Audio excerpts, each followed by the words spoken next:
want to begin welcoming all of you. After praying together, marching together, now we have to stand and speak for truth.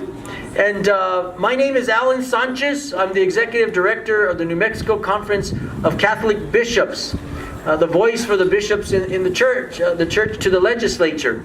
And so I know we're a little cold, but there's going to be a good reason. You always works out a reason why we're right where we are. And so first to speak to us, Archbishop Wester. Thank you, Alan. Thank you, everybody. It's an honor to be with you all today for our March for Life, our procession of prayer. And I want to just underscore the importance of what we're doing and continue to do to speak up for life. I've been reading for a while now the biography of Dietrich Bonhoeffer by Metaxas. It's a wonderful biography, a wonderful detailed biography of this great man's life. And one of the very important themes of his life was when he saw what was happening in Germany with the Third Reich and all that was happening and taking place.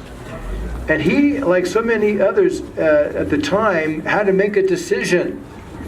Does he say anything or does he keep quiet? Does he keep watching what's happening and say nothing? Or does he say something and do something? Well, we all know from his life that he said something, and eventually it got him killed. He was executed by the Third Reich. You and I are called upon to say something. We see what's happening in our society, in our world. We can see it again and again. Bishop Wall talked about it in his homily this day at Mass, his beautiful homily. We see what's happening in front of our eyes, and the decision, just like Dietrich Bonhoeffer had to make, we have to make. Do we say something or do we not? I remember visiting one of the refugee camps in southern Asia, and one of the refugees, when we were leaving the camp, said to me, "Are you going to speak for us when you get back to the United States?" A little baby in the womb can't ask that question. We have to hear it, and we have to speak for that baby. We have to speak up. And so we have to speak, whether we're in our parishes after Mass chatting, having coffee and donuts, or if you're so inclined, orange juice and carrot sticks. Only during Lent. Well, yeah. Whether you're maybe at home with the family get-together, or maybe when people are talking about things at the water cooler at work, or maybe when you're at recess in college or postgraduate school. I guess you don't have recess, but whatever you have. Whatever opportunity we have to speak up, and we have to say the truth. We have to speak the truth. Because as Dietrich Bonhoeffer taught us, if we don't, then we're complicit with the lies.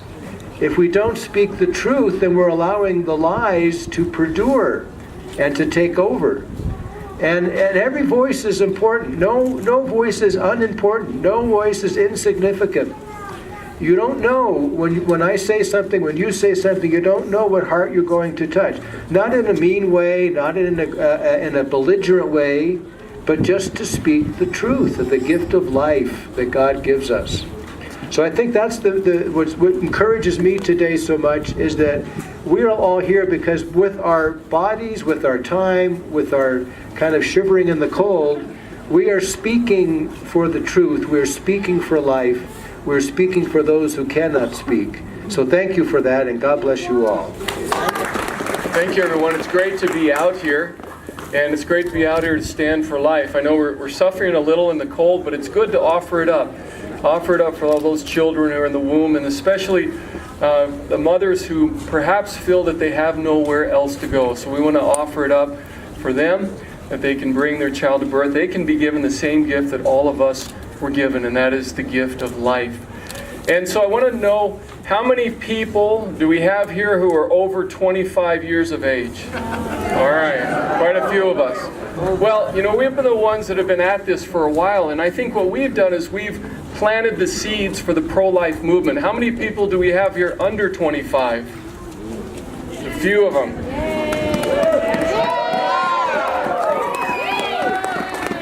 This is the generation that will put an end to abortion. The ones that are under 25. We've been at this for a while, but these are the ones that are going to put an end to abortion in our country. That's right. Exactly, I agree. Here in our state, unfortunately, the culture of death is it's around everywhere.